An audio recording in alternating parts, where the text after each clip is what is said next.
Bien-aimés dans le Seigneur, paix et bénédiction, bienvenue à notre rendez-vous hebdomadaire.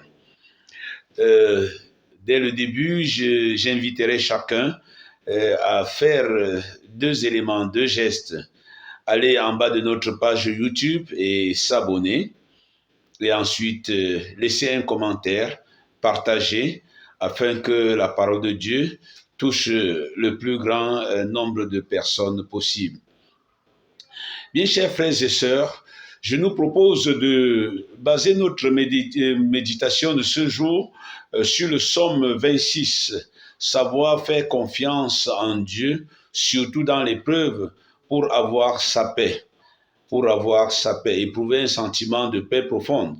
Ce psaume 26 est une prière dans laquelle David dit sa confiance en Dieu, son Seigneur, refuse de se compromettre avec les protections humaines et non divines, et implore l'assistance de Dieu contre ses ennemis, composés d'un côté, selon les uns, par les persécutions de Saul, et de l'autre par la révolte d'Absalom, dont David est pris entre deux feux.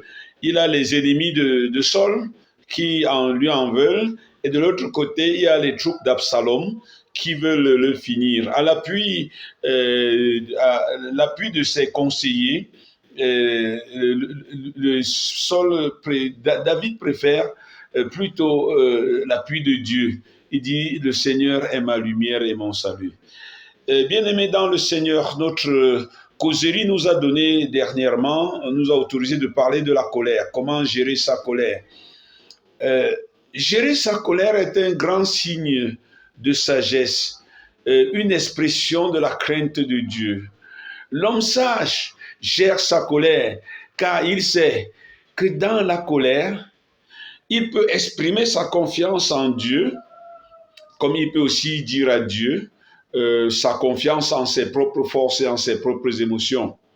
C'est souvent le manque de confiance en Dieu qui nous pousse à agir comme des incroyants, comme des personnes qui ne savent pas faire confiance en Dieu, mais qui font confiance en leur propre point de vue. Nous allons parler dans ce jour, aimables auditeurs, de la confiance en Dieu dans les épreuves. Ce sera la première étape de notre épreuve, de notre retraite qui a pour thème cultiver sa paix intérieure. Beaucoup d'entre nous, frères et sœurs, manquent de paix intérieure. Nous voyons beaucoup de personnes agitées. Trop de personnes s'agitent et crèvent sous le poids de blessures qu'ils portent en eux. Nous avons eu à dire ce que la colère peut laisser en l'homme comme blessure. La colère, si elle est mal gérée, si elle est mal affrontée, nous bouscule et nous pousse à nous agiter. La colère est mauvaise conseillère. Suite à certaines questions qui nous ont été adressées, nous pouvons conseiller à beaucoup de ne pas entrer en colère contre les choses qui ne sont pas sous leur pouvoir, surtout qui dépendent entièrement de l'autre et du cœur de l'autre.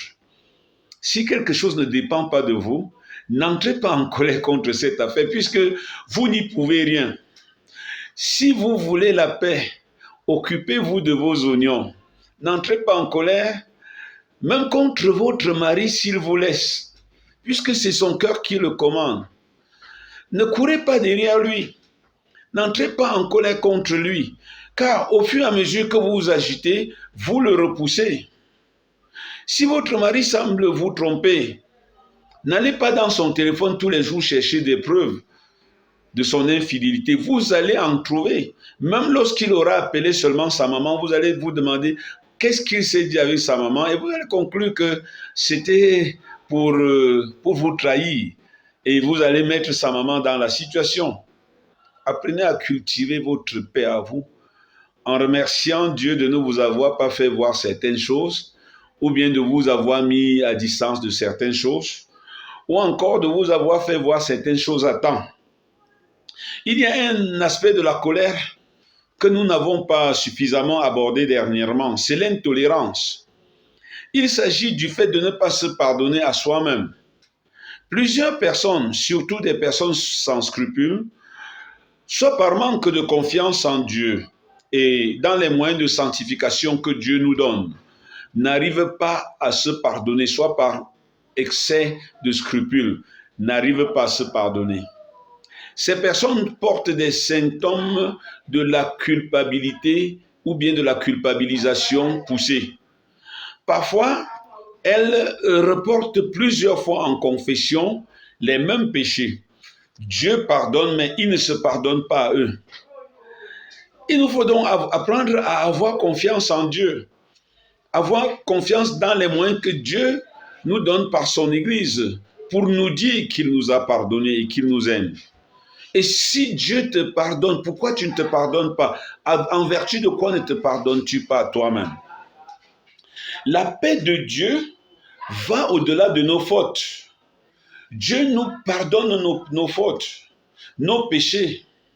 Face au phénomène du refus de se pardonner, il faut faire 2 ou 3 choses. Tout d'abord, quand vous n'arrivez pas à vous pardonner, quand vous n'arrivez pas à tolérer vos propres erreurs, vous avez 3 choses à faire. La première chose, c'est remercier votre conscience, parce que votre conscience est encore attentive et vous parle et vous êtes attentif à votre conscience. Donc, il faut d'abord remercier sa conscience parce que dans l'obscurité, elle continue à nous montrer la lumière et nous dire que ceci n'est pas bien.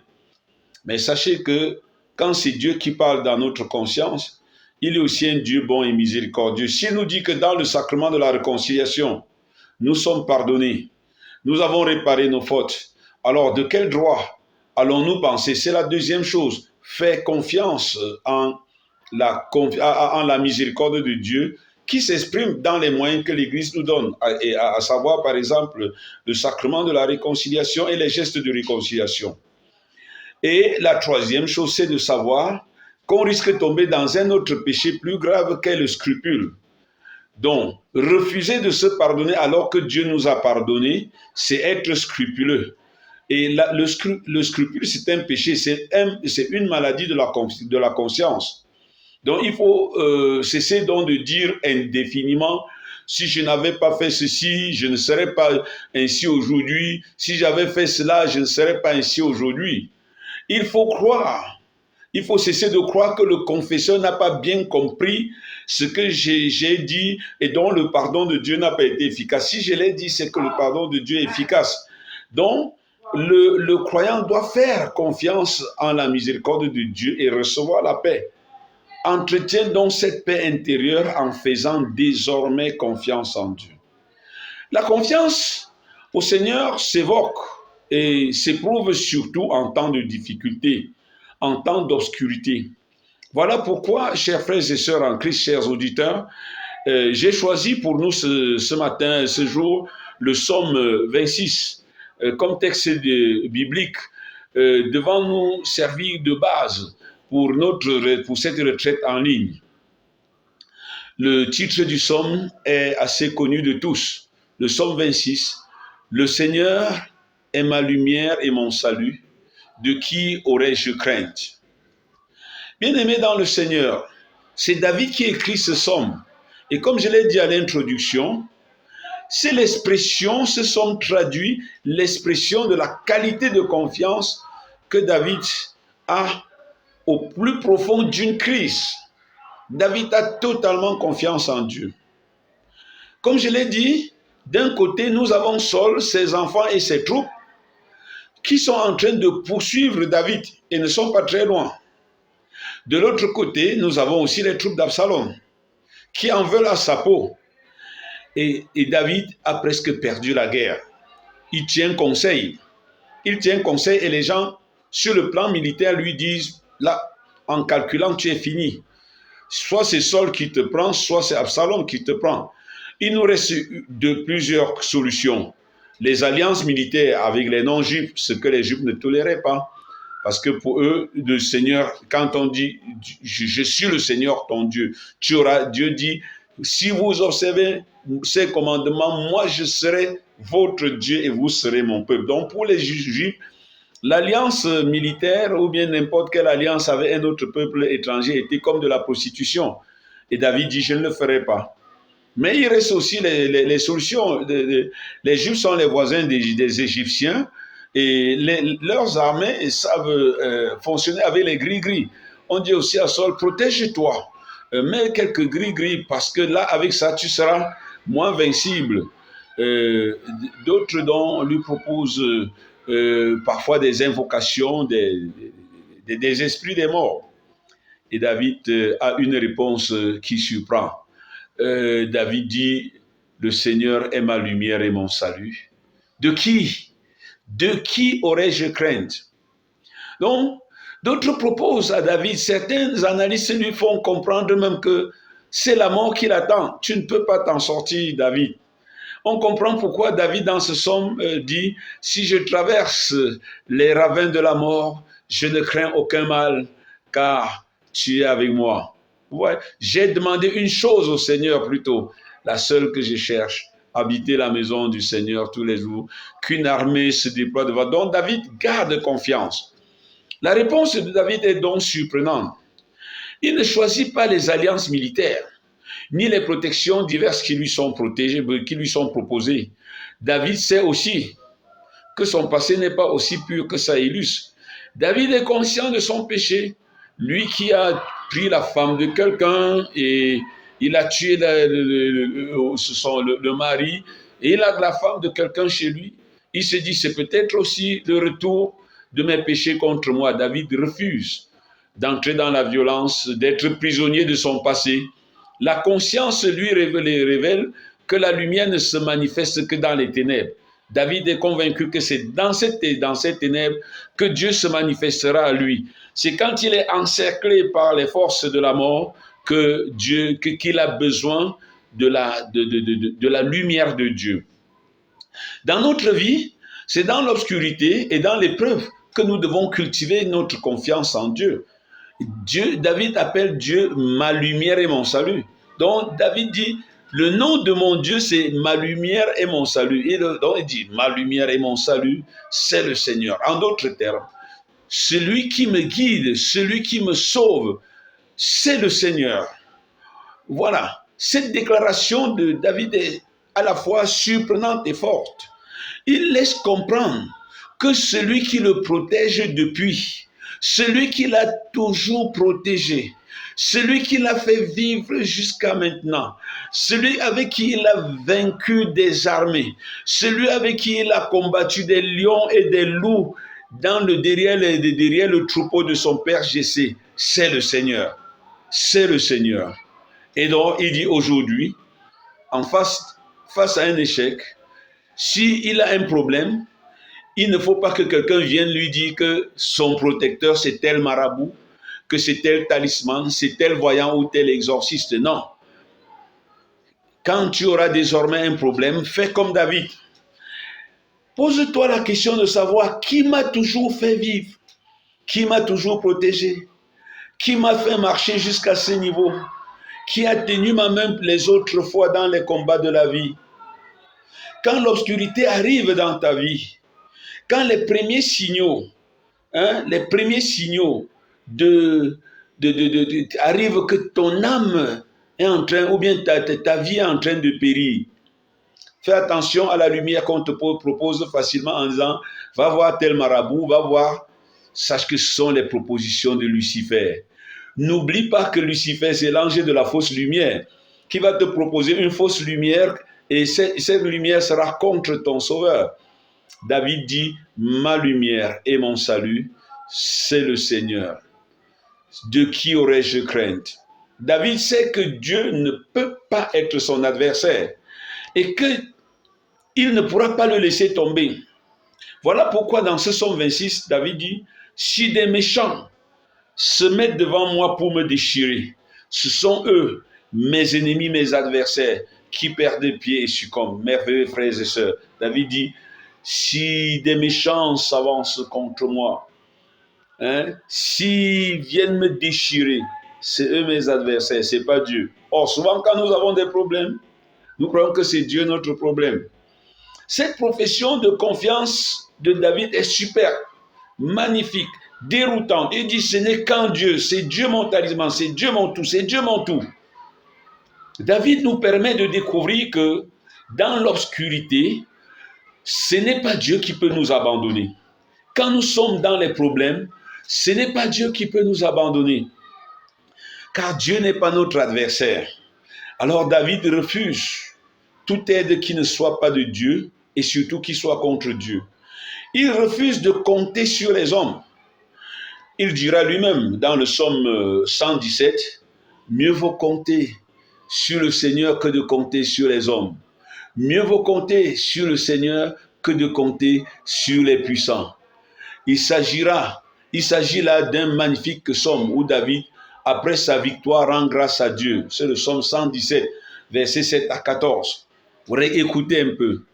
Le Seigneur est avec moi pour me défendre et moi je braverai mes ennemis. C'est David qui dit ça aux gens qui lui disent non, Ali, toi, va voir tel marabout. Il dit, le Seigneur est avec moi pour me défendre et moi je braverai mes ennemis. Mieux vaut s'appuyer sur le Seigneur que de compter sur les hommes. Mieux vaut s'appuyer sur le Seigneur que de compter sur les puissants. Toutes les nations, écoutez ce que David dit, toutes les nations m'ont encerclé. Au nom du Seigneur, je les détruis. Elles m'ont cerné, encerclé. Au nom du Seigneur, je les détruis. Elles m'ont cerné comme des guêpes. Ce n'était qu'un feu de ronces. Au nom du Seigneur, je les détruis. On m'a poussé, bousculé pour m'abattre. Mais le Seigneur m'a défendu. Ma force et mon chant, c'est le Seigneur. Il est pour moi le salut. N'est-ce pas merveilleux? On voit ici que dans les psaumes, David ne parle pas du Seigneur à partir d'une connaissance l'ivresse. Il parle de ce qu'il vit avec le Seigneur. Il nous dit ce que Dieu est pour lui. Il ne nous raconte pas ce qu'on a dit de Dieu. Il sait ce que Dieu peut faire pour lui, car il sait ce que Dieu a fait pour lui. C'est là la source de notre confiance. Être capable de faire revenir dans notre mémoire, pas dans notre souvenir, dans notre mémoire, ce que Dieu a fait pour nous et c'est ce que Dieu a fait pour nous. Est-ce que tu peux le raconter? Est-ce que tu peux le compter? Quand les problèmes nous envahissent, nous oublions souvent ce que Dieu a déjà fait pour nous et ce qu'il peut faire pour nous. Alors demande comme David, Seigneur, qu'est-ce que tu peux faire pour nous? David préfère ne pas oublier. Il préfère faire mémoire de ce que le Seigneur a fait pour lui, pour savoir ce que le Seigneur peut encore faire pour lui. David ne se laisse pas intimider par l'instant présent et ses difficultés. D'ailleurs, il sait lui-même que la mort peut intervenir. Il se dit, mais si je meurs ici, tôt ou tard, je devais mourir. Alors, ce n'est pas la mort qui me séparera du Seigneur. C'est pourquoi il répond à ceux qui lui demandent de se débrouiller, comme on dit souvent, aide-toi et le ciel t'aidera. Or, ce n'est pas une parole biblique. Hein. David leur dit dans ce psaume 26 qu'une armée se déploie devant moi. Mon cœur est sans crainte. Que la bataille s'engage contre moi. Je garde confiance. J'ai demandé une chose au Seigneur, la seule que je cherche. Habiter la maison du Seigneur tous les jours de ma vie pour admirer le Seigneur dans sa beauté et m'attacher à son temple. Nous avons l'impression là que Saint Paul avait beaucoup lu ce passage du psaume 26, car dans Romains 8, verset 35, il dit, « En effet, j'ai l'assurance que ni la mort ni la vie, ni les anges ni les dominations, ni le passé ni l'avenir, ni les puissances, ni la hauteur, ni la profondeur, ni aucune créature, rien ne pourra me séparer de l'amour de Dieu manifesté en Jésus-Christ notre Seigneur. » En fait, les grandes épreuves ont toujours permis aux croyants de mieux parler de Dieu. Voilà pourquoi un auteur disait que c'est la nuit qu'il est beau de croire à la lumière. Et il a raison. C'est surtout dans le noir qu'une torche est importante, qu'une lumière est importante.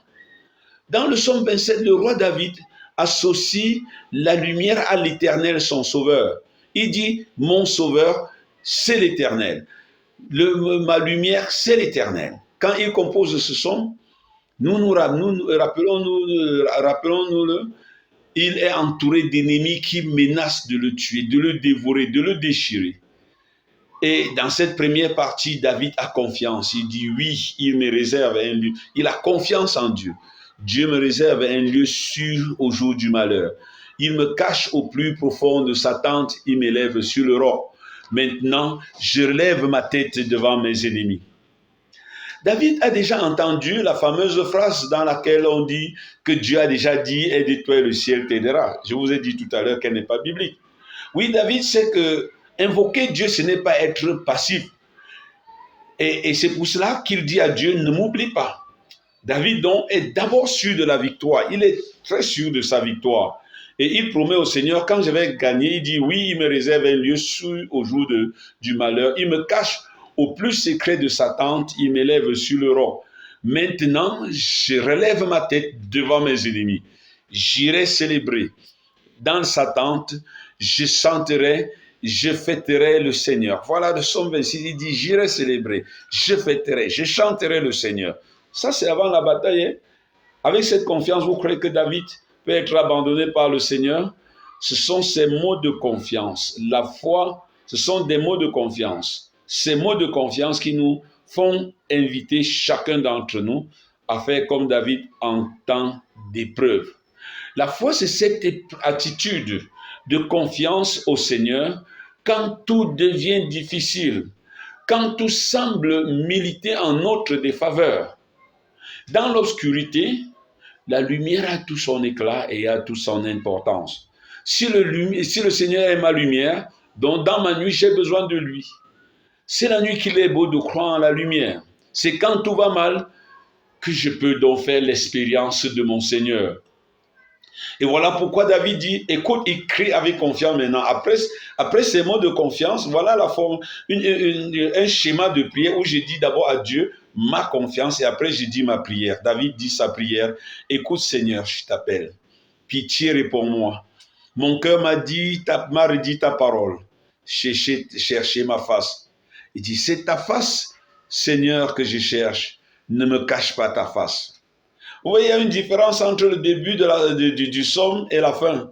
Au début, David dit, moi, le Seigneur est ma lumière et mon salut. Après avoir dit ça, il vient dire au Seigneur maintenant, c'est ta face que je cherche. Ne me cache pas ta face. David supplie le Seigneur de ne pas se souvenir de sa colère. Pour celui qui connaît l'histoire de David, il sait pourquoi Dieu pouvait être en colère contre lui. N'oublions pas la femme d'Uri, le Hittite, il dit, ne te souviens pas de ta colère contre moi. Hein? N'écarte pas ton serviteur avec colère. Tu restes mon secours. Ne me laisse pas, ne m'abandonne pas, Dieu mon salut. Mon père et ma mère m'abandonnent, le Seigneur me reçoit. Parce que David a connu l'humiliation, les déchirements, les batailles perdues, les reniements, les trahisons, parce qu'il est passé à travers le feu des épreuves sans perdre tout à fait son âme. David peut dire sa confiance en Dieu. Quand vous avez beaucoup souffert, vous avez eu plusieurs occasions de dire à Dieu, je t'aime, je te fais confiance. Il dit, mon cœur est sans crainte. David dit, mon cœur est sans crainte. Je vois les épées, je vois les chars, mon cœur est sans crainte. Cette confiance semble buter contre l'inquiétude du moment. Et David nous fait comprendre donc qu'aucune inquiétude devrait être au-dessus de la confiance que j'ai en Dieu. Notre vie, ce sont des batailles. Notre vie, ce sont des problèmes, des difficultés. C'est souvent des nuages épais. Mais David nous fait comprendre aujourd'hui qu'une chose est sûre, le Seigneur est ma lumière et mon salut. Et quand il dit, de qui aurais-je crainte? Dans ce qui nous mettons tout et tous.